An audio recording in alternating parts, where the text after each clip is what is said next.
کرام و تکریم، علماء کرام، قراء اعظام، مہمانان گرامی، جامعہ صراط الہدیٰ کی مدیرہ اور پرنسپل، یہاں کی معلمات اور اس پروگرام کے لیے تشریف لانے والی بہنوں، بیٹیوں اور عزیز بچوں، میں شکر گزار ہوں ادارے کے ذمہ دار حضرت مولانا قاری محمد عثمان صاحب دامت برکاتہم، ان کے اراکین، معاونین اور حجیرہ سے ہمارے عزیز مکرم حضرت قاری محبوب صاحب دامت برکاتہم، جو مسلسل مجھ سے رابطے میں رہے اور آج کے اس خوبصورت اور عظیم الشان پروگرام میں مجھے شرکت کی دعوت دی۔ میں سمجھتا ہوں کہ اتنے مبارک پروگرام میں شرکت یہ ہم سب کے لیے سعادت اور اعزاز کی بات ہے، جس میں الحمدللہ وہ بچیاں جن کی سینوں اور پسلیوں میں اللہ نے قرآن محفوظ کیا ہے، جو علم نبوت سے اپنے سینوں کو منور کر رہی ہیں، دل و دماغ کو معطر کر رہی ہیں، ان بچیوں کی حوصلہ افزائی کے لیے تقسیم انعامات اور تقسیم اسناد کا پروگرام یہ ہم سب کے لیے بہت سعادت کی بات ہے۔ اس موقع پر میں چند ضروری باتیں عرض کروں گا اور میری درخواست ہوگی اپنی بہنوں اور بیٹیوں سے کہ وہ آپس میں باتیں نہ کریں، ہمہ تنگوش ہو کر پوری توجہ سے یہ بات سنیں۔ یہ بات میری بات نہیں ہے، اللہ اور اس کے رسول صلی اللہ علیہ وسلم کی بات ہے، اور علماء فرماتے ہیں حضور صلی اللہ علیہ وسلم کے ارشادات کو سننا ایسے ہے جیسے آپ حضور کی مجلس میں بیٹھے ہیں۔ اب ظاہر ہے حضور صلی اللہ علیہ وسلم کی مجلس میں ہم بیٹھے ہوتے تو نہ ادھر ادھر دیکھتے، نہ آپس میں باتیں کرتے، اسی عظمت اور توجہ کے ساتھ آپ پوری گفتگو کی سماعت فرمائیں۔ سب سے پہلی بات تو یہ کہ یہ اللہ کا بہت بڑا انعام ہے جس رب نے ہمیں اور ان گنت نعمتیں عطا فرمائی ہیں۔ وَإِن تَعُدُّوا نِعْمَتَ اللَّهِ لَا تُحْصُوهَا، اللہ کی نعمتوں کو گننا چاہو تو گن نہیں سکتے، شمار نہیں کر سکتے۔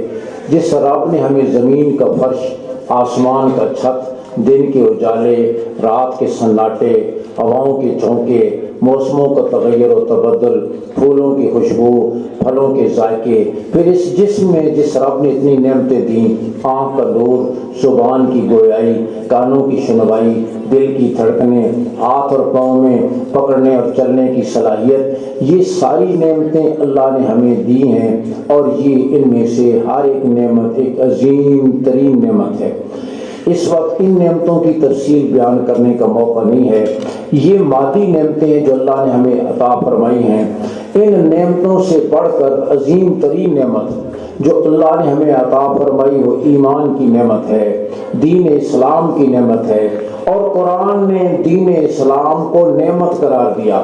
الیوم اکملت لکم دینکم واتممت علیکم نعمتی، قرآن نے اعلان کیا، رب ذوالجلال نے امام الانبیاء صلی اللہ علیہ وسلم پر یہ آیت آخری حج کے موقع پر نازل ہوئی، جس میں رب نے اعلان کیا، آج ہم نے آپ کے لیے دین کامل اور اکمل کر دیا۔ اکمل کا معنی ہے تفضیل کا صیغہ ہے، بہت زیادہ کامل کر دیا۔ واتممت علیکم نعمتی، اور تم پر اپنی نعمت تام کر دی۔ تو گویا دین اسلام یہ اللہ کی عظیم ترین نعمت ہے، سب سے بڑی نعمت ہے۔ اور پھر قرآن مجید اللہ کا آخری اور لا ریب کلام، اس کائنات میں میرے بھائیوں اور بہنوں جو کچھ ہمیں نظر آتا ہے یا نظر نہیں آتا، اللہ کی ذات کے علاوہ جو کچھ ہے وہ سارے کا سارا مخلوق ہے۔ زمین و آسمان مخلوق ہیں، شجر و حجر مخلوق ہیں، جن و انس مخلوق ہیں، فرشتے مخلوق ہیں، اور تمام کی تمام چیزیں زمین آسمان کی، عرش، کرسی، لوح و قلم سب مخلوق ہیں۔ ایک قرآن مجید واحد ایسی چیز ہے اس کائنات میں جو مخلوق نہیں ہے بلکہ اللہ کی صفت ہے، اور جیسے اللہ ازل سے موجود ہے، موصوف ازل سے موجود ہے، صفت بھی ازل سے موجود ہے، تو قرآن مجید اس کائنات میں منفرد اور اکیلی چیز ہے جو مخلوق نہیں ہے بلکہ اللہ کی صفت ہے۔ اس صفت کے ساتھ ہمارا تعلق جڑ جائے، ہماری اولادوں کا تعلق جڑ جائے، ہمارے خاندانوں کا تعلق جڑ جائے، ہمارے گھروں کا ماحول اس قرآن کے مطابق بن جائے، یہ اللہ کا بہت بڑا انعام ہے۔ اور پھر میرے بھائیوں اور بہنوں یہ بھی غور کریں، یہ اس امت کی خصوصیت ہے کہ اس امت کے سینوں میں قرآن محفوظ کرنا اللہ نے اپنی ذمہ لیا ہے۔ ان علینا جمعہ و قرآن، میرے محبوب آپ کے مبارک سینے میں اور آپ کی امت کے کروڑوں سینوں میں قرآن محفوظ کرنا یہ ہمارے ذمہ ہے۔ کیا خیال ہے؟ چھوٹی سی چھوٹی کتاب بھی پوری طرح کسی کو حفظ نہیں ہوتی۔ عصری فنون کی کتابیں، انگلش کی ہو، میتھ کی ہو، فزکس ہو، کیمسٹری ہو، یہ کتابیں چھوٹی سی چھوٹی کتاب بھی پوری طرح حفظ نہیں ہوتی، اس کا مفہوم ذہن میں رکھ لیا جاتا ہے، لیکن چھوٹے چھوٹے بچے، چھوٹی چھوٹی بچیاں، 6.5 سال کے بچوں اور بچیوں سے لے کر 14-15 سال تک کی عمر کے بچوں اور بچیوں کے سینوں میں اللہ قرآن یوں محفوظ کر دیتے ہیں کہ 30 پارے کا یہ قرآن، 114 سورتوں کا، 7 منزلوں کا، 6500 سے زائد آیات کی یہ عظیم کتاب سینوں میں اس طرح محفوظ ہو جاتی ہے کہ پورے قرآن میں ایک زیر زبر کی غلطی بھی نہیں آتی۔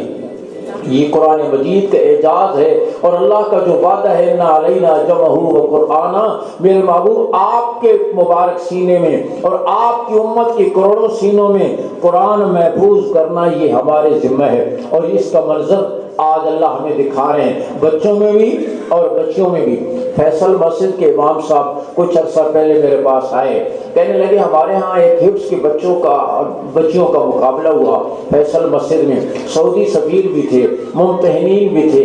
ایک 6.5 سال کی بچی دونوں پاؤں کرسی پر رکھ کر بیٹھ گئی اور سعودی سفیر سے کہنے لگی اگر میں غلط سناؤں میرے نمبر کاٹیں، اگر میں ٹھیک سناؤں تو مجھے 100 کی بجائے 101 نمبر دیں۔ ممتحن کہنے لگے ہمیں تو اختیاری 100 نمبروں کا ہے، 101 کیسے دیں؟ سعودی سفیر کہنے لگے نہیں، سعودیہ میں ایسے ہوتا ہے، اچھی کارکردگی پر ممتحن 1 نمبر اعزازی دے سکتا ہے۔ بچی سے 4 جگہ سے سنا، ٹھیک سنایا، 5ویں سوال میں بچی نے زبر کی جگہ زیر پڑھا، ممتحن نے ٹوکا، بچی نے غصے سے ممتحن کو دیکھا، پھر اسی طرح پڑھا، ممتحن نے ٹوکا، پھر بچی نے غصے سے دیکھا، پھر اسی طرح پڑھا، ممتحن نے کہا آپ نے غلط پڑھا، بچی نے کہا میں نے ٹھیک پڑھا۔ سعودی سفیر کہنے لگے قرآن مجید کھول کر دیکھو۔ قرآن مجید کھول کر دیکھا گیا تو کہتا نا بچی نے غلط پڑھا تھا، پھر بھی بچی کے اصرار کہ میں نے ٹھیک پڑھا۔ سعودی سفیر کہنے لگے دوسرے کمرے میں اس بچی کے استاد کو بلا کر سنو۔ استاد کو بلا کر سنا گیا، انہیں بتایا نہیں گیا لیکن اس جگہ سے سنا گیا تو استاد نے بھی زبر کی جگہ زیر پڑھا۔ سعودی سفیر کہنے لگے یہ بچی کی غلطی نہیں ہے، استاد کی غلطی ہے۔ 6.5 سال کی عمر اور اس انداز کے اعتماد۔ قاری صاحب کہنے لگے، پھر وہ بچی کہنے لگی سارا سنا کر کہنے لگی قاری صاحب اب میں اگلی آیتیں پڑھوں یا پچھلی آیتیں پڑھوں؟ یہ حفاظ کو راہ جانتے ہیں، پیچھے پڑھنا اتنا آسان نہیں ہے، شاید عام ہماری بہن اور بیٹیوں کو سمجھ میں نہ آئے تو میں سمجھاتا ہوں۔ آپ دیکھیں آپ سب کو سورہ فاتحہ یاد ہے نا، صراط الذین انعمت علیہم، پڑھے ذرا پیچھے پڑھنا آسان نہیں ہے۔ ہاں سورہ اخلاص یاد ہے نا، ولم یکن لہ کفوا احد، پڑھو ذرا پیچھے پڑھنا آسان ہے، شاید 10 منٹ سوچ کر کوئی ایک آیت پڑھ لیں، لیکن وہ 6.5 سال کی بچی جس بے تکلفی سے اسے آگے پڑھنا آتا ہے اسی بے تکلفی سے پیچھے پڑھنا بھی آتا ہے۔ تو یہ قرآن مجید کا اعجاز ہے اور اس امت کی خصوصیت ہے۔ پہلی امتوں میں صرف وقت کا نبی اس کتاب کا حافظ ہوتا تھا، امت حافظ نہیں ہوتی تھی۔ انجیل عیسیٰ علیہ السلام پر نازل ہوئی، عیسیٰ علیہ السلام حافظ ہے، امت حافظ نہیں۔ تورات موسیٰ علیہ السلام پر نازل ہوئی، موسیٰ علیہ السلام حافظ ہے، امت حافظ نہیں ہے۔ زبور داؤد علیہ السلام پر نازل ہوئی، داؤد علیہ السلام زبور کے حافظ ہیں، امت حافظ نہیں ہے۔ لیکن یہ اس امت کی خصوصیات، جہاں اور بہت ساری خصوصیات ہیں، اس امت کی یہ خصوصیت ہے کہ الحمدللہ اس امت میں اس وقت بھی، اس گئے گزرے اور مادیت کے دور میں بھی الحمدللہ کرۂ ارض پر 2.5 کروڑ سے زائد حافظ موجود ہیں۔ آج تورات زبور انجیل کا اس زمین پر ایک حافظ نہیں ہے، لیکن الحمدللہ قرآن مجید کے 2.5 کروڑ سے زائد حافظ موجود ہیں۔ اور آپ کے وطن عزیز پاکستان میں ایک سال میں قرآن مجید کے 1 لاکھ حافظ تیار ہوتے ہیں۔ اور یہاں جہاں چونکہ یہ بچیوں کا پروگرام ہے، اس حوالے سے میں عرض کرتا چلا جاؤں کہ جہاں الحمدللہ وفاق المدارس عربیہ کے تحت بچے قرآن مجید کے حافظ ہو رہے ہیں، بچیاں بھی کثیر تعداد میں قرآن مجید کی حافظ ہو رہی ہیں، اور اسی طریقے سے علم نبوت میں اور درجہ کتب میں بچیوں کی تعداد بچوں سے بھی زیادہ ہے۔ گزشتہ سال 24,000 بچے اور بچیاں دور حدیث کا امتحان دے کر فارغ ہوئے۔ ان 24,000 میں 14,000 بچیاں تھیں اور 10,000 بچے تھے۔ تمام شعبوں میں جیسے جیسے بے دینی کا سیلاب آ رہا ہے اور جیسے جیسے مغرب زدہ عورتیں، این جی اوز کی عورتیں، بے حیا عورتیں دین اسلام سے عورتوں کو برگشتہ کرنے کی کوشش کر رہی ہیں اور اسلامی پاکیزہ معاشرت کی جگہ یورپ کی غلیظ معاشرت کو لانا چاہتی ہیں اور دین اسلام کی حیا والی زندگی سے ہٹا کر بے حیائی والی زندگی پر، پردے والی زندگی سے ہٹا کر بے پردگی پر لانا چاہتی ہیں، اور بے دینی کا ایک سیلاب ہے اور نت نئے ان کے نعرے عجیب و غریب قسم کے، ہمارا جسم ہماری مرضی۔ ہاں آپ اندازہ کریں، جس رب نے تمہیں پیدا کیا، جس دین اسلام نے تمہیں تخت سرا سے نکال کر سریا تک پہنچایا، تمہارے ماں کے ہونے کی صورت میں تمہارے قدموں کے نیچے جنت رکھی، تمہارے لیے اللہ کے رسول صلی اللہ علیہ وسلم نے عظمتوں کے پیغام دیے، اس دین اسلام کی دھجیاں اڑاتے ہوئے آج مغرب زدہ عورت جلوس نکالتی ہے کہ ہمارا جسم ہماری مرضی۔ حالانکہ یہ جسم تو اللہ نے بنایا ہے، اپنی قدرت سے بنایا ہے، ماں کے پیٹ کے اندھیروں میں بنایا ہے، آنکھ کا نور اس نے دی۔ دنیا میں کوئی مشین اندھیرے میں نہیں بنتی، لیکن ساری مشینوں کا بنانے والا انسان، اس کی پیچیدہ مشینری کو اللہ نے 3 اندھیروں میں بنایا۔ آج پردے کے خلاف مہم چلائی جا رہی ہے، حالانکہ میری بہنوں اور بیٹیوں، عورت کی عزت، عورت کی عظمت، اس کے حسن کی حفاظت اللہ نے حجاب اور پردے میں رکھی ہے۔ لندن کے قریب ایک قصبہ ہے ریڈنگ، میں پچھلے سال 2 سال پہلے وہاں تھا۔ وہاں ہمارے دوست، ان کی بیٹیاں مدرسہ چلا رہی ہیں بچیوں کا۔ انہوں نے بتایا کہ بیٹیوں نے بتایا ایک انگریز گوری لڑکی جو غیر مسلم تھی آ کر ہمارے مدرسے میں بیٹھ جاتی اور کہنے لگی میں یہاں آیا کروں گی، آپ جو کچھ پڑھاتے ہیں میں دیکھا اور سنا کروں گی، لیکن مجھے اسلام کی دعوت نہیں دینی۔ ہم نے کہا ٹھیک ہے۔ آتی رہی، 6 مہینے آتی رہی۔ 6 مہینے کے بعد وہ کہنے لگی میں مسلمان ہونا چاہتی ہوں لیکن میں حجاب اور پردہ نہیں کروں گی۔ ہم نے کہا تم ایسے کرو، حجاب پہن کر تم آئینے کے سامنے کھڑی ہو جاؤ، اگر تمہیں اچھا لگے تو پہن لینا، نہ اچھا لگے تو نہ پہننا۔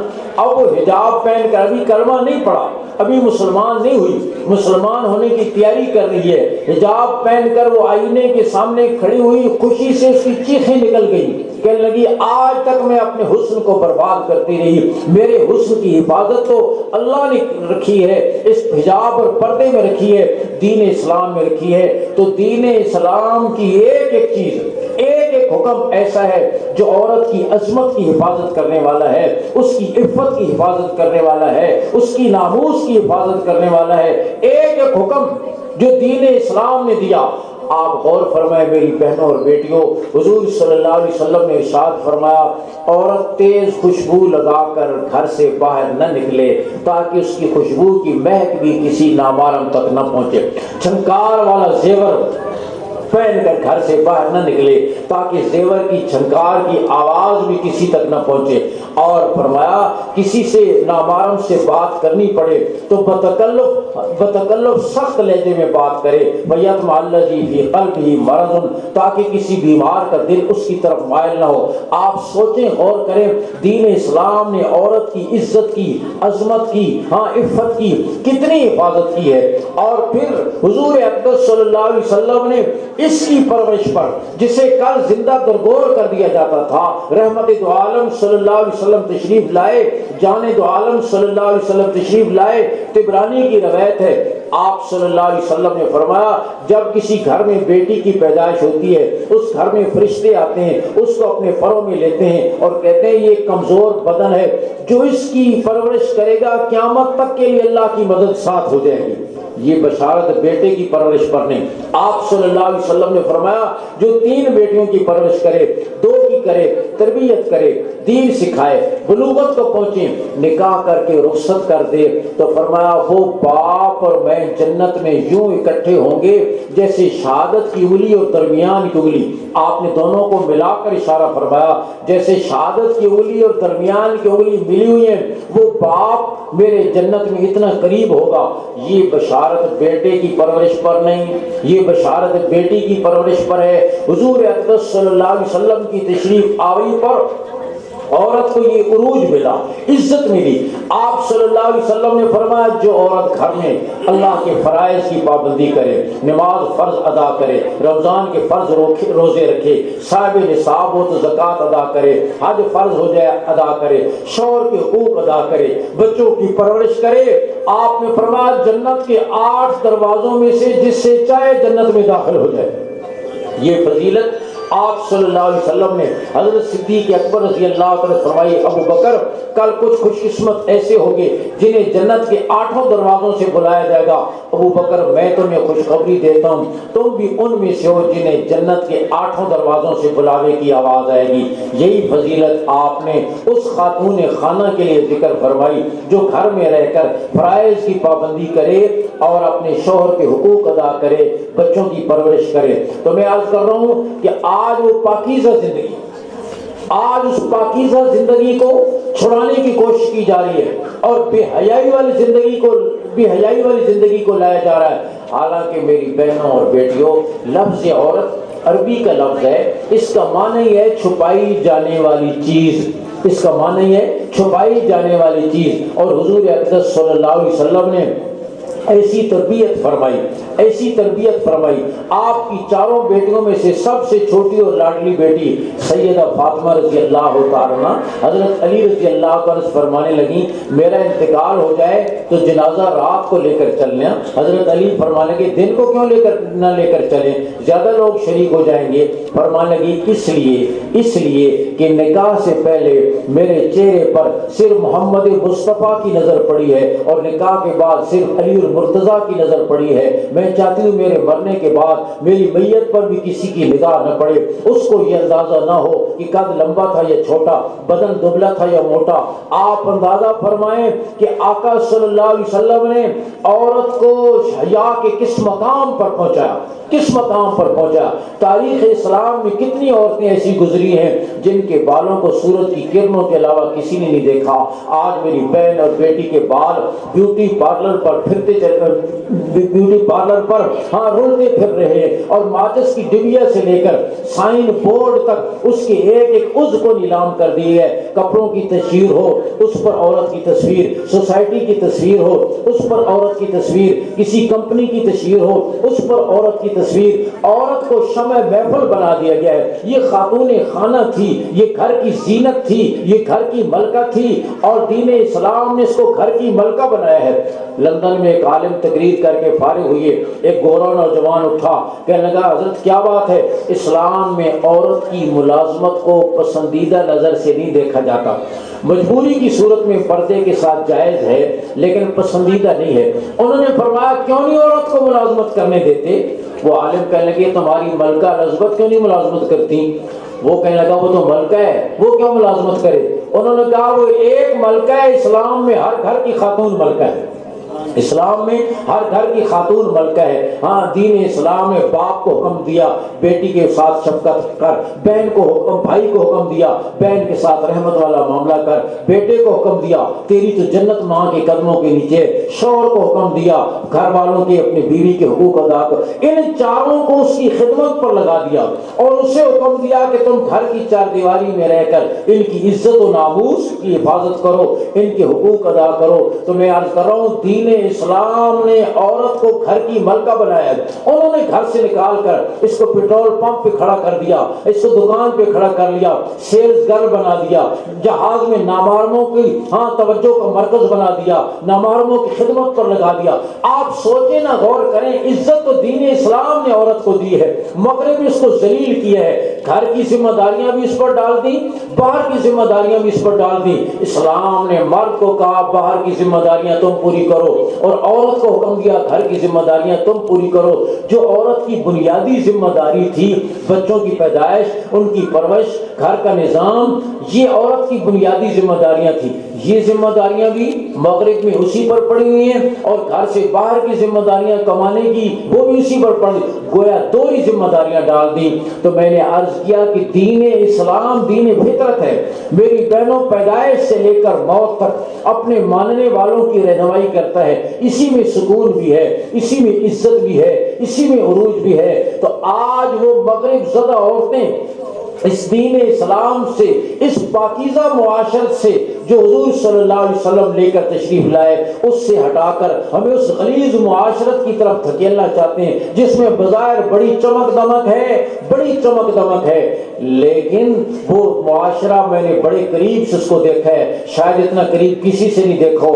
آپ یقین کریں وہ جہنم قدہ ہے، وہ سنہری جہنم ہے جس کے اندر انسانیت سسکیاں لے رہی ہیں، جس کے اندر حقوق دم توڑ رہے ہیں۔ آپ غور کریں وہاں مغرب میں 16 سال کی عمر کے بعد مائنڈ یور اون بزنس، اپنا کام کرو، بیٹا جو مرضی کرے، بیٹی جو مرضی کرے، ماں باپ اس سے فارغ، ہم تمہارے اب کسی کام کی ذمہ دار نہیں، اپنا کام کرو۔ اور یہاں آپ غور کریں باپ اپنی بیٹی کو کتنے ناز کے ساتھ، کتنے پاکیزہ طریقے سے نکاح کے ذریعے رخصت کرتا ہے، اور پھر اس ناز کے ساتھ، محبتوں کے ساتھ، آنکھوں کے آنسوں کے ساتھ رخصت کرتے ہوئے بھی ماں باپ کہتے ہیں بیٹا ہمارے دروازے زندگی بھر تیرے لیے کھلے ہوئے ہیں، اور زندگی بھر اس کی دیکھ بھال، آگے اس کی اولادوں کے ساتھ محبت اور دیکھ بھال۔ یہ محبتوں کا ماحول، یہ پاکیزہ ماحول، یہ حقوق کی ادائیگی کا ماحول، یہ ہمیں کس نے دیا ہے؟ دین اسلام نے دیا ہے۔ آج ان مدارس کے ذریعے، مدارس کی چار دیواری کے ذریعے، قرآن مجید کی تعلیمات کے ذریعے اسی پاکیزہ معاشرت کو واپس لانے کی کوشش کی جا رہی ہے جس کے چھوٹ جانے کی وجہ سے آج ہمارا معاشرہ جہنم قدہ بنا ہوا ہے۔ آپ عدالتوں میں جائیں، آئے ایک عدالت میں 35 ہزار طلاق کے پڑے ہوئے ہیں، خلا کے کیس پڑے ہوئے ہیں، گھر گھر جہنم قدہ بنا ہوا ہے، اور وجہ یہ ہے کہ وہ پاکیزہ دین اسلام کی تعلیمات جو معاشرت حضور صلی اللہ علیہ وسلم نے دی ہے اس کو چھڑانے کی کوشش کی جا رہی ہے۔ جس معاشرت میں رحمت دو عالم صلی اللہ علیہ وسلم نے شوہر کو حکم دیا بیوی کا حق سمجھاتے ہوئے، خیرکم لأہلی، تم میں سب سے بہترین آدمی وہ ہے جو اپنے گھر والوں کے ساتھ اچھا سلوک کرے، اور بیوی کو شوہر کا حق سمجھاتے ہوئے فرمایا لو کنت آمر احدا ان یسجد لأحد لامرت النساء ان یسجدن لازواج، میری شریعت میں اللہ کے علاوہ اگر کسی کو سجدہ کرنے کی اجازت ہوتی میں بیوی کو حکم کرتا کہ وہ شوہر کو سجدہ کرے۔ پھر گھریلو پاکیزہ زندگی اور ماحول کے بارے میں آپ نے فرمایا جو مرد، جو شوہر گھر میں داخل ہو بیوی کو دیکھ کر خوش ہو جائے، بیوی شوہر کو دیکھ کر خوش ہو جائے، ان دونوں کو دیکھ کر میرا رب خوش ہو جاتا ہے۔ آپ صلی اللہ علیہ وسلم نے، اور میری بہنوں یہ ذہن میں رکھیں، اینٹ روڑے پتھر سے مکان بنتے ہیں، اینٹ روڑے پتھر سیمنٹ سریے سے مکان بنتے ہیں، گھر نہیں بنتے۔ گھر سکون اور اطمینان سے بنتے ہیں، چین سے بنتے ہیں، رحمتوں سے بنتے ہیں، گھر نیک اعمال کے ساتھ بنتے ہیں۔ اگر گھر میں نماز ہوگا، روزہ ہوگا، تلاوت ہوگی، اللہ کا ذکر ہوگا، پردہ ہوگا، اور اللہ کے احکامات زندہ ہوں گے تو وہ گھر ایسی ہے جیسے صاف ستھرے گھر میں، جس گھر میں کہیں کوئی گندگی نہ ہو، صاف ستھرا گھر ہو، اس گھر میں پھول کھلتے ہیں، اس گھر میں تتریاں آتی ہیں، اس کا ماحول بہترین ہوتا ہے۔ اور جو گھر گندا ہوتا ہے پھر اس میں ڈینگی والا مچھر آئے گا، اس میں مکھیاں آئیں گی، اس میں دیگر چیزیں آئیں گی، اس میں بیماریاں آئیں گی۔ بالکل وہ گھر جو پاکیزہ ماحول ہے، نیکی کا ماحول ہے، اس گھر میں رحمت کے فرشتے آئیں گے، رحمت لے کر آئیں گے، برکتیں لے کر آئیں گے، سکون لے کر آئیں گے، اور وہ گھر کچا جھونپڑا کیوں نہ ہو جنت کا نمونہ بن جائے گا۔ اس لیے میری بہنوں اور بیٹیوں خصوصیت سے میں آپ سے عرض کروں، عربی میں ماں کو ام کہتے ہیں۔ ام کا معنی ہے جڑ، بنیاد، اصل۔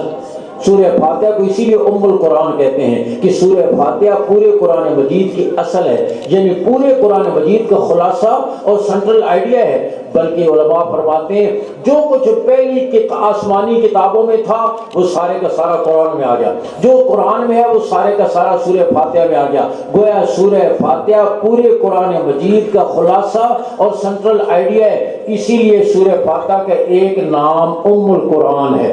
ام القرآن یعنی پورے قرآن کی جڑ، بنیاد اور اصل۔ اسی طریقے سے خاندان میں ماں کو بھی عربی میں ام کہا جاتا ہے، اس لیے کہ یہ پورے خاندان کی جڑ ہوتی ہے، پورے خاندان کی بنیاد ہوتی ہے، اور بنیاد ٹھیک ہو تو پھر پوری عمارت ٹھیک ہوتی ہے۔ اور فارسی میں کہتے ہیں جو خشت اول نہد معمار کج، تاثریہ میر اول دیوار کج۔ اگر عمارت کی پہلی اینٹ ہی ٹیڑھی ہو جائے نا، اور وہ عمارت آسمان تک بھی جائے گی تو ٹیڑھی ہی جائے گی، اس لیے کہ بنیاد ٹیڑھی ہوگی، بنیاد غلط ہوگی۔ میں عرض کروں ماں بنیاد ہے، اسی لیے اس کو ام کہتے ہیں، اور اس سے پھر اندازہ ہو سکتا ہے کہ ماں کی کتنی ذمہ داریاں ہیں۔ رحمت دو عالم صلی اللہ علیہ وسلم نے ماں کے قدموں کے نیچے جو جنت بتا دی، ایسی تھوڑی بتا دی۔ آپ صلی اللہ علیہ وسلم نے ماں کو جو جنت کا دروازہ کہہ دیا، ایسے ہی تھوڑا ہی فرما دیا۔ اس لیے میری بہنوں اور بیٹیوں، آج کی بیٹی کل گھر کی ذمہ داریاں سنبھالے گی، اور جن بہنوں نے اس وقت گھر کی ذمہ داریاں سنبھالی ہوئی ہیں اور انہیں ام کا یہ مقام حاصل ہے، ان کی بہت ذمہ داری ہے کہ اپنی اولادوں کی، بیٹوں اور بیٹیوں کی، بچوں اور بچیوں کی تربیت کریں، دینی ماحول فراہم کریں۔ بچہ سب سے زیادہ، بچی ماں سے اٹیچ ہوتے ہیں، باپ تو باہر کی چیز ہوتی ہے، لیکن گھر کے اندر اسی لیے کہتے ہیں مرد کا سنورنا یہ فرد کا سنورنا ہے، عورت کا سنورنا نسل انسانی کا سنورنا ہے۔ ماں کی گود سنور جائے تو نسلیں سنور جاتی ہیں۔ اس لیے میری بہنوں، اس وقت گھروں میں ہماری بہنوں کی جو گھروں کی ذمہ داریاں سنبھالی ہوئی ہیں، اولاد کی تربیت کی بہت بڑی ذمہ داری ہے ان کے اوپر۔ صرف کھانا کھلا دینا کافی نہیں ہے، وہ بھی کرنا ہے۔ کھانا کھلانے پر آپ کو اجر و ثواب ملتا ہے، دودھ پلانے پر اجر و ثواب ملتا ہے، رات کو بچوں کی وجہ سے جاگنے پر آپ کو رات کی عبادت اور شب بیداری کا ثواب ملتا ہے۔ یہ کوئی معمولی اجر و ثواب نہیں، بہت بڑا ثواب ہے۔ لیکن میری بہنوں ذرا غور کریں، یہ کام تو غیر مسلم بھی کر رہے ہیں، اور جانور بھی اپنے بچوں کی پرورش کرتے ہیں۔ چڑیا چونچ میں دانا دانا لا کر بچوں کو کھلاتی ہے، تنکا تنکا جمع کر کے گھونسلہ بناتی ہے۔ یہ ہمارا صرف کمال نہیں، مسلمان ماں کا کمال یہ ہے اپنے بچوں کی دینی تربیت کرے، ان کو اللہ اور اس کے رسول کا تعارف کرے۔ اور بچے اور بچیاں نازک شاخ کی طرح ہوتے ہیں، ان میں کو جو چیز آپ بچپن میں سکھا دیں، بلکہ اطباء اور حکماء تو یہ کہتے ہیں بچوں کے سیکھنے کی عمر 5 سال تک کی ہوتی ہے، جس کو ہم ناسمجھی کی عمر کہتے ہیں۔ وہ ناسمجھی کی عمر نہیں ہوتی، بلکہ فرمایا جو کچھ انہوں نے سیکھنا ہوتا ہے 5 سال تک کی عمر تک سیکھ چکے ہوتے ہیں۔ جو کچھ دیکھا، جو کچھ ان کے کانوں میں آواز پڑی، جو کچھ انہوں نے سنا، جو مناظر انہوں نے اپنی آنکھوں سے دیکھے، وہ سارے کا سارا ان کے دماغ کی میموری میں محفوظ ہو جائے گا، بعد میں اسے ہی ریپیٹ کریں گے۔ اس کو میری اس بات کو اچھے طریقے سے غور سے سنیں۔ بچوں اور بچیوں کے سیکھنے کی عمر، ان کی تربیت کی اصل عمر 5 سال تک کی عمر تک کی ہوتی ہے، جس کو ہم ناسمجھی کی عمر کہتے ہیں کہ یہ تو بھی بچہ ہے، اس کو کیا سمجھ ہے۔ نہیں، یہی بڑا نازک وقت ہوتا ہے۔ اس لیے شروع سے بچوں اور بچیوں کو پاکیزہ ماحول فراہم کریں، بچیوں کو پورا لباس پہنائیں۔ آپ سلیم والی قمیض نہیں کہ یہ تو ابھی بچی ہے، بچوں کو پورا لباس پہنائیں، بچی کو شروع سے ہی اسکارف پہننے کی، سر ڈھانپنے کی عادت ڈالیں، بچوں کو اس کی عادت ڈالیں، اور پھر ان کے سامنے آپ اعمال کا اہتمام کریں۔ بچوں میں نکالی کی عادت ہوتی ہے، ماں دادی نانی مصلی پر آئے گی، چھوٹے بچے اور بچیاں بھی آ کر جائے نماز پر گر جاتے ہیں، یہ تسبیح پڑھیں گے وہ بھی جھومنا شروع کر دیں گے، یہ دعا کے لیے ہاتھ اٹھائیں گی تو وہ بھی معصوم ہاتھ اٹھا۔ اب یہ کیا ہو رہا ہے؟ یہ غیر شعوری طور پر نماز، تلاوت، سجدہ یہ سیکھ رہے ہیں۔ اس لیے بچوں کے سامنے نمونہ بنے، یہ ماحول گھر میں فراہم کریں تاکہ شروع سے پاکیزہ جذبات ان کے دل و دماغ کے اندر پیدا ہو جائیں، گالی گلوچ والا ماحول نہیں۔ ہمارے ڈاکٹر صاحب کہنے لگے ہم بعض اوقات ہم میاں بیوی آپس میں لڑنا چاہ رہے ہوتے ہیں، لیکن بچے سامنے ہوتے ہیں تو ہم اپنی لڑائی کو بعض اوقات 4 منٹ ڈیلے کرتے ہیں۔ جس دن بچے ادھر ادھر ہوتے ہیں ہم 2 ہاتھ کر لیتے ہیں، لیکن بچوں کے سامنے نہیں لڑتے، اس لیے کہ بچوں کے سامنے سامنے لڑیں گے بچے غلط اثر لیں گے، اور گالیاں اگر والدین دیں گے بچے گالیاں سیکھیں گے۔ ماں اگر لڑے گی بچی بھی اپنے گھر جا کر لڑے گی اور کہے گی میری ماں بھی میرے باپ کے ساتھ ایسی لڑا کرتی تھی۔ اس لیے کبھی بھی بچوں کے سامنے جھوٹ، کبھی بھی بچوں کے سامنے گالی گلوچ، کبھی بھی بچوں کے سامنے اسی طریقے کوئی بے حیائی کے مناظر نہ آنے دیں، ورنہ آپ اپنے پھولوں کو اپنے ہاتھ سے مسل دیں۔ اور آج کم قسمتی سے ہم اپنے ہاتھوں سے اپنی زبان سے بچوں کو جھوٹ سکھاتے ہیں۔ دو بیٹے ہو نا کسی کے اور دکان پر بیٹھے، ایک بیٹا گاہک کے سچی بات بتائے اور سیدھی بات کرے اور دوسرا گاہک کو دھوکہ دے، تو جو بچہ دھوکہ دینے والا ہے اس کو تھپکی دی جائے، اے پتر دکانداریاں سمجھ گیا، اے دوسرا میں للٹ جائے، اس کو سمجھ نہیں ہے۔ جھوٹ پر حوصلہ افزائی کی جاتی ہے، دھوکے پر حوصلہ افزائی کی جاتی ہے، خود جھوٹ سکھایا جاتا ہے۔ دروازے پر دستک ہوئی، باپ کو پتہ ہے فلاں آدمی آیا پیسے مانگنے کے لیے، یہ جانا نہیں چاہتا، بچے سے کہتا ہے جاؤ جا کر کہو ابا جی گھر پہ نہیں ہے، وہ جا کر کہتا ہے ابا جی کہہ رہے میں گھر پہ نہیں ہوں۔ جب اس طریقے سے جھوٹ سکھائے، ماں نے بھیجا اپنی معصوم بچی کو پڑوس میں، جاؤ جا کر بیٹا پڑوسن سے ٹماٹر لے آؤ۔ پڑوسن کے پاس معصوم بچی گئی، پڑوسن سے ٹماٹر لیے، پڑوسن نے پوچھا تیری والدہ نے کچھ اور تو کچھ نہیں کہا تھا، یعنی ٹماٹر کے علاوہ پیاز یا کوئی اور چیز تو نہیں کہی تھی؟ تو وہ بچی معصومیت سے کہنے لگی میری ماں نے کہا تھا اگر وہ کمینی ٹماٹر نہ دے نا پھر اگلے گھر سے لے آنا۔ آپ ذرا اندازہ کریں، جب جو بچوں کو جھوٹ سکھا رہے ہیں، بدتمیزی سکھا رہے ہیں، گالی سکھا رہے ہیں، بے ادبی سکھا رہے ہیں، تو ان بچوں میں کہاں سے ادب آئے گا، اور ان بچوں میں کہاں سے دیانت آئے گی، ان بچوں میں کہاں سے اور پھر کتے اور بلی سے ڈراتے رہیں گے تو پھر وہ ان بچوں میں کہاں سے شجاعت آئے گی، وہ جن آ گیا، وہ بابا آ گیا، وہ فلاں آ گیا۔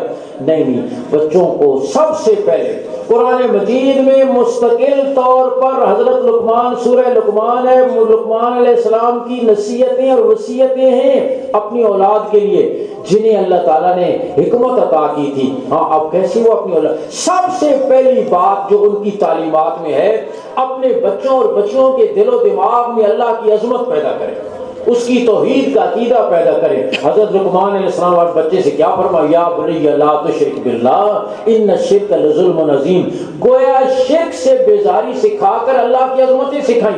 اللہ سب سے بڑا ہے، اس کی ذات میں صفات میں کسی کو شریک نہ کریں۔ قدم قدم پر بیٹا یہ نعمت اللہ دیتے ہیں، یہ نعمت اللہ دیتے ہیں، رب کی عظمت سب سے پہلے بیج کے طور پر اور اس عمارت کی پہلی اینٹ کے طور پر بچے کو اللہ کی عظمت سکھائیں، اللہ کی عظمت سکھائیں، حضور صلی اللہ علیہ وسلم کی محبت سکھائیں۔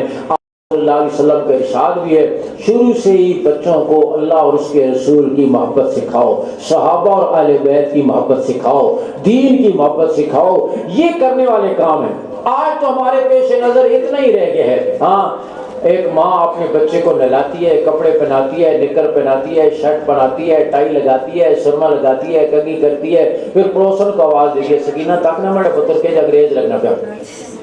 اس کو انگریز کا اتنا انگریز بنانے کا بس اتنا شوق، آج ہماری اتنی معراج رہ گئی ہے۔ ان اندھوں کے پیچھے چلنے کو ہم اپنی سب سے بڑی سعادت سمجھتے ہیں۔ میں آج کہہ رہا ہوں جو بھٹک رہے ہیں اپنی مادی ترقی کے باوجود، جن کے سامنے زندگی کا کوئی مقصد نہیں ہے، آج وہ ہمارے لیے آئیڈل بنے ہوئے ہیں۔ تو میری بہنوں اور بیٹیوں، قدم قدم پر اپنی اولادوں کی تربیت کا خیال رکھیں، ان کو دینی قدروں کے ساتھ پروان چڑھائیں، ان کو نیک اعمال کے ساتھ کھانا کھلاتے ہوئے سنت اعمال سمجھائیں۔ پانی پیتے بیٹا دیکھو دائیں ہاتھ سے پانی پینا سنت ہے، اور بچے شروع سے جو آپ بات سکھائیں گی تو وہ ان کے دلوں پر نقش ہو جائے گی۔ ہمارے دوست کہنے لگے، میں اپنی بیوی کے ساتھ گاڑی میں جا رہا تھا، بیوی فرنٹ سیٹ پر بیٹھی ہوئی تھی، میرے بچی جو اسلامی سکول میں اقرا سکول میں پڑھتی تھی وہ پچھلی سیٹ پر تھی، تو ماں نے بیٹی سے کہا بیٹی پچھلی سیٹ سے مجھے ٹیشو پیپر پکڑا دو۔ بچی نے ٹیشو پیپر پکڑایا، ماں نے بائیں ہاتھ سے پکڑا، تو بیٹی نے فوراً کہا امی سکول میں تو باجی نے بتایا تھا کوئی چیز دیتے ہیں یا لیتے ہیں تو دائیں ہاتھ سے دیتے ہیں اور لیتے ہیں، آپ نے تو بائیں ہاتھ سے لیا ہے۔ تو ماں نے کہا بیٹی تھینک یو۔ تو بیٹی نے پھر کہا کہ امی سکول میں تو باجیوں نے بتایا تھا کسی کے ساتھ کوئی احسان کرے اچھا کام کرے تو اس کو جزاک اللہ کہتے ہیں، آپ اگر جزاک اللہ کہتی سنت بھی پوری ہو جاتی، اللہ کا ذکر بھی ہو جاتا، آپ کو ثواب بھی مل جاتا۔ اب تھینک یو کہنے پر مجھے کیا ملا ہے یا آپ کو کیا ملا ہے؟ آپ اندازہ کریں کہ چھوٹے چھوٹے بچے اگر ان کو اس رخ پر ڈالا جائے گا تو ان کے اندر یہ اعمال پختہ ہو جائیں گے۔ جوتا پہنتے ہوئے بتائیں بیٹا یہ پہلے دائیں پاؤں میں جوتا پہننا ہے، پھر بائیں میں، یہ سنت ہے۔ اتارتے ہوئے پہلے بائیں پاؤں سے اتارنا ہے، پھر دائیں پاؤں سے اتارنا ہے، اور سوتے ہوئے دائیں کروٹ پہ سونا ہے، پانی پیتے ہوئے، کھانا کھاتے ہوئے، اٹھتے بیٹھتے ہوئے، گھر سے نکلتے ہوئے مسنون دعائیں اعمال دو، گویا آپ اصل اپنی اولاد کی تربیت کا حق ادا کر رہی ہیں۔ کھانا تو میں نے آج کے دوسری کھلا، اس لیے قرآن میں، اور پھر بچے تو شروع سے ان چیزوں کو لیتے ہیں، ان کے اندر تجسس پیدا ہوتا ہے، اور اپنے بچوں اور بچیوں کو علماء سے پوچھ کر اور مدرسے کی معلمات سے پوچھ کر پاکیزہ اور اچھی کتابیں، جس سے بچوں کو تاریخ کا پتہ چلے، اسلامی تاریخ کا پتہ چلے، جو بچے ذرا بچیاں سمجھدار ہو جائیں، صحابہ کی عظمتوں کا پتہ چلے، یہ چیزیں ان کے دل و دماغ میں ڈالی جائیں۔ میری بیٹی بیریہ ٹاؤن میں رہتی ہیں، وہاں عالمہ ہیں آپ سے ماشاءاللہ، تو بچوں کو بتاتی رہتی ہیں مختلف چیزیں، اور بچوں کے اندر کہنے لگی میں نے بچے کو چھوٹے کو بتایا ابراہیم علیہ السلام نے بیت اللہ کو تعمیر کیا۔ وہ کہنا ابراہیم نے کہاں کیا؟ وہ ہماری کلاس میں پڑھتا ہے، وہ چھوٹا سا بچہ ہے۔ ہاں اب اس کو یہ تو معلوم نہیں ہے، لیکن ماں بتائے گی، پھر بچہ کچھ پوچھے گا، پھر ماں بتائے گی، تو دل و دماغ میں عظمتیں پیدا ہو جائیں گی، انبیاء کی، صداقتوں کی، آسمانی کتابوں کی۔ میں عرض کر رہا ہوں مستقل اس کے لیے وقت دیں۔ آج ہم کھانا پکانے کے لیے مستقل وقت نکالتی ہیں، کپڑے دھونے کے لیے نکالتی ہیں، گھر کی صفائی کے لیے نکالتی ہیں، بے شک وہ ہماری ذمہ داریاں ہیں اور بہت اہم ذمہ داریاں ہیں، لیکن خدا را کچھ نہ کچھ وقت اپنے بچوں کو بٹھا کر ان کی تربیت کے لیے نکالیں۔ دیکھیں نا، گھر میں اگر گملے میں پودا لگا ہوا ہو، اس پودے کی دیکھ بھال نہ کی جائے تو وہ بھی مرجھا جاتا ہے۔ کیا خیال ہے پھر بچے اور بچیاں اور یہ پھول، اللہ کی یہ نعمتیں، ان کی دیکھ بھال نہیں کریں گی تو اخلاق کے اعتبار سے یہ مرجھا جائیں گے، ان میں وہ صفات پیدا نہیں ہوں گی، اور عمدہ اخلاق اور دیانت کے پھول نہیں کھلیں گے۔ اس لیے ہم اس کا خاص طور پر اہتمام کریں اور اپنے بچوں اور بچیوں کو دینی تعلیم دلائیں، راغب کریں۔ خوش قسمت ہیں وہ بچے، خوش قسمت ہیں جو بچیاں۔ الحمدللہ یہاں اس ادارے میں ایک دفعہ پہلے بھی میری حاضری ہوئی، بہت بہترین انداز میں بچوں اور بچیوں کو دینی تعلیم دی جا رہی ہے، تجوید کے ساتھ قرآن مجید پڑھایا جا رہا ہے۔ آج یہ تو ہماری کوشش ہوتی ہے کہ بچے بیکن میں پڑھیں، آکسفورڈ میں پڑھیں، کیمبرج میں پڑھیں، گوروں کی طرح ان کو انگریزی بولنی آ جائے۔ آج ہماری سب سے بڑی کوشش ہوتی ہے، وہ سسری آتی پھر بھی نہیں ہے، یہیں کرتے رہتے ہیں، پتہ نہیں کتنی دفعہ بیچ میں پانی پیتے ہیں، لیکن ہماری طرف سے کوشش تو یہ ہوتی ہے، لیکن بچے اور بچی کو قرآن پڑھنا اس طرح آ جائے جیسے میرے رب نے نازل کیا ہے، جیسے قرآن اللہ نے نازل کیا ہے، پڑھنے کا طریقہ بھی اللہ نے نازل کیا ہے۔ یہ نہیں کہ پٹھان پشتوں میں پڑھتا رہے، پنجابی میں پڑھتا رہے، سراکی میں پڑھتا ہے۔ قرآن پڑھنے کا طریقہ بھی اللہ نے نازل کیا ہے۔ اب یہ کیسے پڑھنا ہے قرآن، یہ آپ کو قراء بتائیں گے، معلمات بتائیں گی، اس فن کے ماہر لوگ بتائیں گے۔ اس لیے اپنے بچوں کو باضابطہ طور پر، جیسے ہم معیاری سکول میں داخل کرا کے انگریزی پڑھاتے ہیں، بے شک پڑھائیں، کوئی منع نہیں ہے، لیکن اسی طرح معیاری ادارے دیکھ کر کہ جہاں ہمارے بچے اور بچیاں صحیح طریقے سے قرآن مجید کی تعلیم حاصل کریں، اس کا انتخاب بھی بہت ضروری ہے۔ اور اگر یہ ذمہ داریاں ہم پوری کر لیں گے تو انشاءاللہ گھر ہمارے جنت کا نمونہ بنیں گے۔ یہ بچیاں اور بچے ہمارے لیے آنکھوں کی ٹھنڈک بنیں گے، ہمارے لیے صدقہ جاریہ بنیں گے، اور دنیا سے یہ اولادیں بھی جائیں گی تو خوشی کے ساتھ جائیں گی، ہم بھی جائیں گے تو یہ اولادیں ہمارے لیے آخرت کا ذخیرہ بنے گی۔ ڈاکٹر بچی کی کمائی دنیا میں ملے گی، حافظ اور حافظہ کی کمائی ہمیں آخرت میں ملے گی۔ اس لیے میں عرض کر رہا ہوں کہ اس پر ہم پوری طرح توجہ دیں۔ حضرت شیخ الحدیث مولانا زکریا رحمہ اللہ فرماتے ہیں، میری بیٹی جو مولانا یوسف رحمہ اللہ کی اہلیہ تھی، ٹی وی کے مریض ہو گئے، سالہ سال بستر علالت پہ رہیں، صابر اور شاکر رہیں، کبھی زبان پہ شکوہ اور شکایت نہیں آیا. فرمایا میں اللہ کی کس کس نعمت کا شکر ادا کروں. میری یہی بیٹی مغرب کی نماز پڑھ رہی تھی, سجدے میں گئیں کہ روح پرواز کر گئی. دعا کرو اللہ ہمیں بھی ایسی موت دے دے, سجدہ کرتے ہوئے موت آ جائے, تلاوت کرتے ہوئے موت آ جائے, طواف کرتے ہوئے موت آ جائے, اللہ کا ذکر کرتے ہوئے موت آ جائے. بری موت, برے خاتمے سے اللہ ہمیں بچا دے. تو فرمایا بیٹی سجدے میں گئی اور روح پرواز کر گئی. اس کے بعد اس عظیم باپ نے, اور شیخ الحدیث مولانا زکریا بھی معمولی آدمی نہیں, اس دور کے غزالی اور رازی ہیں, شبلی اور جنید بغدادی ہیں, قطب الاقطاب ہیں, علم و عمل کے آفتاب و ماتاب ہیں. اس عظیم باپ نے اپنی عظیم بیٹی کے بارے میں ایک جملہ لکھا اور عجیب لکھا. کیا لکھا؟ فرمایا میں نے اپنی اس بیٹی کو اس دن بھی دیکھا, یہ باپ کہہ رہا ہے, اور عظیم باپ جو علم و عمل کا آفتاب و ماتاب ہے, میں نے اپنی اس بیٹی کو اس دن بھی دیکھا جس دن یہ دلہن بن کر عروسی لباس پہن کر زیورات میں سج کر میرے گھر سے رخصت ہوئی, اور پھر اس دن بھی دیکھا جس دن اسے کفن کی سفید چادریں پہنائی گئی. فرمایا واللہ دلہن بن کر اتنی خوبصورت نہیں لگ رہی تھی جتنی کفن کی چادروں میں خوبصورت لگ رہی تھی.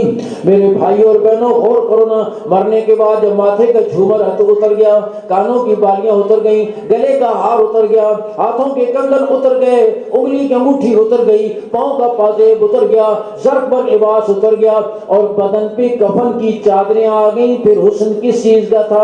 ایمان کا تھا نا, تقوی کا تھا, نماز کا تھا, تلاوت کا تھا, صبر کا تھا, شکر کا تھا. ان اعمال کو حسن سمٹ کر چہرے پر آ گیا. اپنی اولادوں کو یہ دولتیں دی جائے, اور کوئی ماں اپنی بیٹی کو اس سے قیمتی زیور, اس سے قیمتی دولت, اس سے قیمتی عطیہ نہیں دے سکتے کہ انہیں یہ تعلیم دلا دیں. آپ سوچیں, غور کریں. آج بیٹی گھر سے رخصت ہوتی ہے, چچی خالہ ممانی پھوپھی پوچھتی ہے فریج دیا یہ نہیں دیا, نئے ڈیزائن کا زیور دیا یہ نہیں دیا, ڈنر سیٹ دیا یہ نہیں دیا. یہ بھی تو پوچھو نا, قرآن کا نور بھی دیا ہے یا نہیں, قرآن کی تعلیم بھی دی ہے یا نہیں. ڈنر سیٹ کے بغیر مٹی کے برتنوں میں کھا کر وہ زندگی کے دن پورا کر لے گی, لیکن قرآن تعلیمات کے بغیر اس کا گھر کیسے آباد ہوگا؟ زندگی کے کٹھن مرحلے کیسے گزریں گے؟ اپنی اولادوں کی تربیت وہ کیسے کرے گی؟ اس لیے کہ انسان جس چیز سے انسان بنتا ہے نا, وہ تو آسمانی علم ہے, نبوت کا علم ہے. اسی لیے اللہ تعالیٰ نے قرآن مجید میں کیا فرمایا؟ الرحمن علم القرآن خلق الانسان علمہ البیان. رحمان نے قرآن سکھایا, انسان کو پیدا کیا. تعلیمی قرآن کا ذکر پہلے, تخلیق انسان کا ذکر بعد میں. حالانکہ آدمی پہلے پیدا ہوتا ہے پھر قرآن پڑھتا ہے, لیکن اللہ تعالیٰ نے تعلیمی قرآن کا ذکر پہلے اور انسانی پیدائش اور تخلیق کا ذکر بعد میں کیا, یہ سمجھانے کے لیے کہ انسان بنے گا ہی اس وقت جب قرآن سے وابستہ ہوگا, قرآن سے تعلق جوڑے گا, پھر انسان بنے گا. ورنہ 3 پیس سوٹ پہنا ہوا, لینڈ کروزر پجاروں میں پھرتا ہوا, سانپ بچھو اور بھیڑیا تو ہو سکتا ہے لیکن انسان نہیں ہو سکتا. انسان جس علم سے بنتا ہے وہ آسمانی علم ہے. چور چوری کرتے ہوئے دیوار پھلانگ رہا تھا, وہ گرا اور اس کی ٹانگ ٹوٹ گئی. محلے والوں نے سکھ کا سانس لیا, کتنی دیر تو آرام رہے گا. ڈاکٹر صاحب کے پاس گیا, انہوں نے 2 لاکھ روپے لے کر آپریشن کر کے ٹوٹی ہوئی ٹانگ جوڑ کر چوری کے لیے دوبارہ فٹ کر دیا. اب یہ کون سی خدمت ہوئی؟ ڈاکٹر ٹوٹی ہوئی ٹانگ تو جوڑ سکتا ہے, لیکن یہ ٹانگ چوری کی طرف نہ جائے, انسانیت کی خدمت کی طرف جائے. یہ ڈاکٹری کے علم سے نہیں ہوگا, نبوت کے علم سے ہوگا, قرآن کے علم سے ہوگا, وحی کے علم سے ہوگا. ڈاکٹر دل کی بند رکھیں تو کھول سکتا ہے, اس کی ضرورت اہمیت اپنی جگہ پر ہے, اس سے انکار نہیں. وہ بھی زندہ انسانوں کی ضرورتیں ہیں, اس پر بھی اجر و ثواب ملتا ہے, لیکن یہ ماننا پڑے گا ڈاکٹر دل کی بند رکھے تو کھول سکتا ہے, لیکن اس دل میں والدین کی عظمت, محبت, خدمت کے جذبات پیدا ہو جائیں, یہ ڈاکٹری کے علم سے نہیں ہوگا, نبوت کے علم سے ہوگا. میں جہاں بھی جاتا ہوں پوچھتا ہوں, آپ میں سے کوئی مجھے بتائے آج تک کسی نے میڈیکل کی کتاب میں, انجینئرنگ کی کتاب میں, کامرس کی کتاب میں, آئی ٹی کی کتاب میں, ایگریکلچر کی کتاب میں آج تک کسی نے والدین کی عظمت, والدین کی خدمت, والدین کا احترام, چھوٹوں پہ شفقت, بیواؤں کے حقوق, یتیموں کی کفالت, پڑوسیوں کے حقوق, بیماروں کی بیمار پرسی, غریب پروری, ایثار, محبت, ہمدردی, دیانت, امانت, یہ باب, یہ چیپٹر کسی نے پڑھے ان کتابوں میں؟ یہ ان کا موضوع ہی نہیں ہے. وہ میٹیریل سے بحث کریں گے, میڈیکل انسانی جسم کی بناوٹ سے بحث کرے گا، انجینئر دنیا کی چیزوں اور مشینوں کی تیاری سے اور مٹیریل سے بحث کریں گے، زراعت والی کیڑے مارنے والی دوائیاں بتائیں گے، لیکن انسانی جو رذائل ہیں، انسانی خرابیاں ہیں، ان کو دور کرنے کے لیے زراعت کے علم آپ کی رہنمائی نہیں کرے گا، قرآن آپ کی رہنمائی کرے گا، حضور صلی اللہ علیہ وسلم کے ارشادات رہنمائی کریں گے۔ اس لیے اللہ نے یہ مشین بنائی ہے نا، دیکھیں ہم باہر ملک سے کوئی مشین منگواتے ہیں، ڈبہ کھولتے ہیں، ایک مشین نکلتی ہے، ساتھ چھوٹی سی کتاب نکلتی ہے، اس مشین کے بنانے والے نے اس کے چلانے کی ہدایات دی ہوتی ہیں، اتنی دیر چلاؤ، اتنی دیر ریسٹ دو، اتنے دنوں بعد گریس دو، وغیرہ وغیرہ، ان چیزوں سے اس کو بچاؤ، یہ ہدایت۔ جس ملک کی مشین ہوتی ہے ہدایات بھی اسی ملک کی ہوتی ہیں، مشین فرانس کی تو ہدایات بھی فرانس کی، مشین جاپان کی تو ہدایات بھی جاپان کی، مشین جرمنی کی تو ہدایات بھی جاپان کی، جرمنی کی۔ ایسے نہیں ہوتا مشین جرمنی کی ہدایت جاپان دے رہا ہو، مشین جاپان کی ہدایت فرانس دے، جس کی مشین ہوتی ہے ہدایات بھی ہوئی۔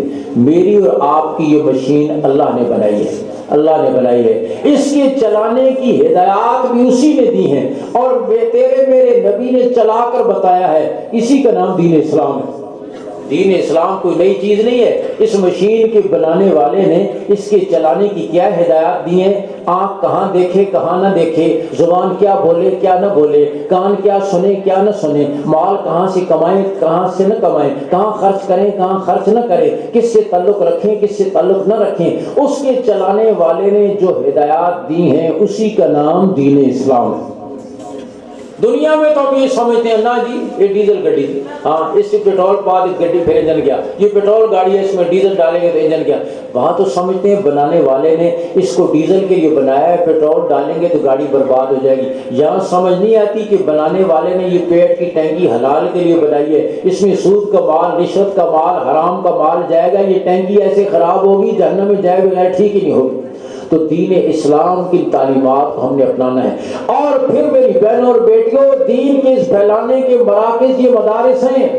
آپ کے سامنے ان بچیوں نے تلاوت کی یا کریں گی، ایک چھوٹی سی بچی 2 سال 2.5 سال 3 سال مدرسے کی چار دیواری میں رہنے والی چھوٹا سا بچہ، کوئی بھی زبان ہے اس کی، لیکن 3 سال کے بعد ان اساتذہ کی محنت کے بعد وہ قرآن پڑھتے ہیں، معلوم یہ ہوتا ہے قرآن ابھی نازل ہو رہا ہے۔ ایک ایک بچے پر ایک استاد، ایک ایک استانی، صبح سحری سے لے کر رات گئے تک اپنے خون جگر کے ساتھ ان بچوں پر محنت کرتے ہیں، اپنی آسائشوں سے آسان نہیں، صبح سے لے کر رات تک 10 گھنٹے بیٹھنا، مسلسل ایک ایک بچے اور بچی پر محنت کرنا بہت مشکل کام ہے، لیکن اللہ رب العزت نے جن حضرات کو توفیق دے رکھی ہے وہ یہ کام کر رہے ہیں، اور انہی کی برکت ہے کہ آج الحمدللہ پاکستان میں 1 سال میں 1 لاکھ بچے اور بچیاں قرآن کے حافظ تیار ہو رہے ہیں۔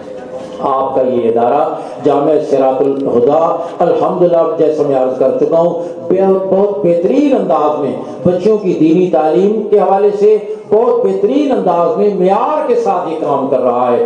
اور میرے بھائیوں اور میری بہنوں، اس وقت ان اداروں کو مضبوط کرنے کی ضرورت ہے۔ آج پوری دنیا کا کفر ایڑی چوٹی کا زور لگا کر، کیا گورے انگریز اور کیا ان کی روحانی نسل کالے انگریز مسلمان کا تعلق مسجد سے، مدرسے سے، داڑھی سے، پگڑی سے، برقعے سے، پردے سے توڑنا چاہتے ہیں۔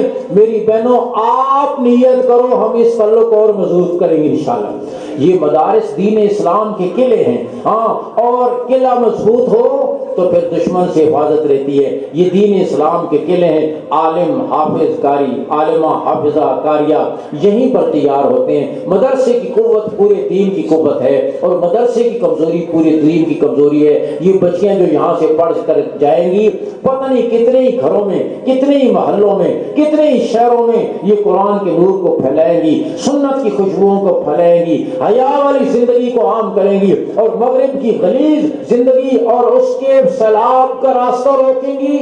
اس لیے میں عرض کرتا ہوں یہ خیر کا بہت بڑا مرکز ہے جو الحمدللہ اللہ نے آپ کو عطا کیا ہے۔ اس لیے ہم پوری طرح ان مدارس کے ساتھ تعاون کریں۔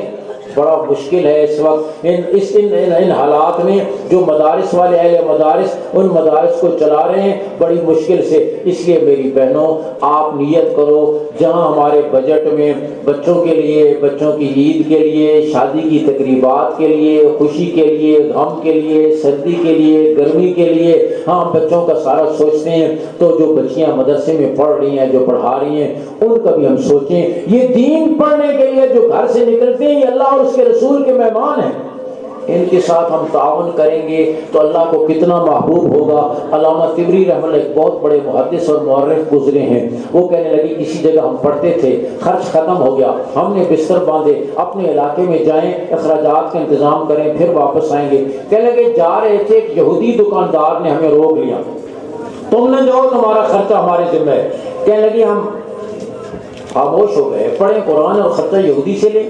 وہ کہنے لگا آپ پریشان نہ ہو، میرا یقین ہے آسمانی کتاب پڑھنے والوں کی خدمت اللہ کو بڑی پسند ہے، اور ہماری کتاب تو رات کا پڑھنے والا تو ہے کوئی نہیں، مجھے یقین ہے قرآن کی خدمت بھی اللہ کو پسند آئے گی، میں تمہاری خدمت کرنا چاہتا ہوں۔ اس نے روک لیا، خرچہ دیتا رہا، ہم نے تعلیم مکمل کی۔ علامہ طبری کہتے ہیں میں تعلیم مکمل کر کے گھر آیا، گھر والوں نے کہا پہلے تم حج کرو پھر تمہاری شادی کریں گے۔ کہنے لگے میں بیت اللہ کا طواف کر رہا تھا، دور سے دیکھا کہ وہ یہودی بھی بیت اللہ کا طواف کر رہا ہے، میں لپک کے گیا، آپ وہ فلاں دکاندار نہیں جو خرچہ دیتے تھے؟ کہا وہی ہوں۔ کہا آپ تو یہودی، آپ یہاں کیسے؟ کہا میں نے تم لوگوں کی خدمت کی، اللہ نے عجیب معاملہ کیا، تم لوگ چلے آئے، ایک رات خواب میں امام الانبیاء صلی اللہ علیہ وسلم کی زیارت ہوئی، آپ نے فرمایا تم کب تک یہودی رہو گے، تمہارا نام تو جنتیوں میں لکھا ہوا ہے۔ کہا میں اٹھا، بیوی سے یہ خواب ذکر کیا، بیوی نے کہا واللہ یہ خواب میں نے بھی دیکھا ہے۔ بیٹے بیٹیاں اٹھے، انہوں نے کہا یہ خواب ہم نے بھی دیکھا ہے۔ کہا ہم گھر کے 16 افراد ایک ہی رات میں سب نے یہ خواب دیکھا، اللہ نے سب کو ایمان کی دولت دے دی۔ میری بہن اور بیٹیوں، یہودی قرآن پڑھنے والوں کی خدمت کرے تو یوں نوازا جائے، میرے نبی کا امتی کرے گا کتنا نوازا جائے گا۔ اور پھر خصوصیت سے میں نے جیسے میں عرض کر چکا ہوں کہ مرد کا سنورنا یہ فرد کا سنورنا ہے، اور عورت کا سنورنا یہ نسل انسانی کا سنورنا ہے، خاندانوں کا سنورنا ہے، گھروں کا سنورنا ہے، نسل انسانی کا سنورنا ہے۔ تو آپ کا جو اس میں تعاون ہوگا، اس میں جو تعاون ہوگا گویا نسل انسانی کو سنوارنے کے لیے تعاون ہے، حضور کی معاشرت کی حفاظت کے لیے تعاون ہے، اپنی نسلوں کو سنبھالنے کے لیے تعاون ہے۔ اس لیے آپ بھرپور انداز میں ادارے کے ساتھ وابستگی رکھیں، انشاءاللہ یہ آپ کے لیے صدقہ جاریہ۔ مثلا میں مثال عرض کرتا ہوں، 10 بچیاں یہاں سے حافظہ عالمہ بن کر نکلتی ہیں، وہ آگے اپنی زندگی میں 1000 کو عالمہ حافظہ بناتی ہیں، 1000 10,000 کو بناتی ہیں، 10,000 10 لاکھ کو بناتی ہیں، 10 لاکھ 1 کروڑ کو بناتی ہیں۔ ہم کب تک دنیا میں رہیں گے؟ قبروں میں بھی چلے جائیں گے، لیکن سینکڑوں ہزاروں لاکھوں بچوں اور بچیوں کی دینی خدمات کا اجر و ثواب کھیپ کی کھیپ ہمیں قبر میں ملتی رہے گی۔ اس لیے یہ تھوک کا کاروبار ہے اور تھوک کا یہ تجارت ہے۔ قرآن اس کو تجارت لن تبور کہتا ہے، جس تجارت میں نقصان ہے ہی نہیں، اور یہ اللہ کے خزانے میں جمع کرنا ہے۔ لہٰذا اس وقت ضرورت ہے، ہاں اس دور کا فتنہ مسلمان کو مسجد سے مدرسے سے دور کرنا ہے، معاشرت سے دور کرنا ہے۔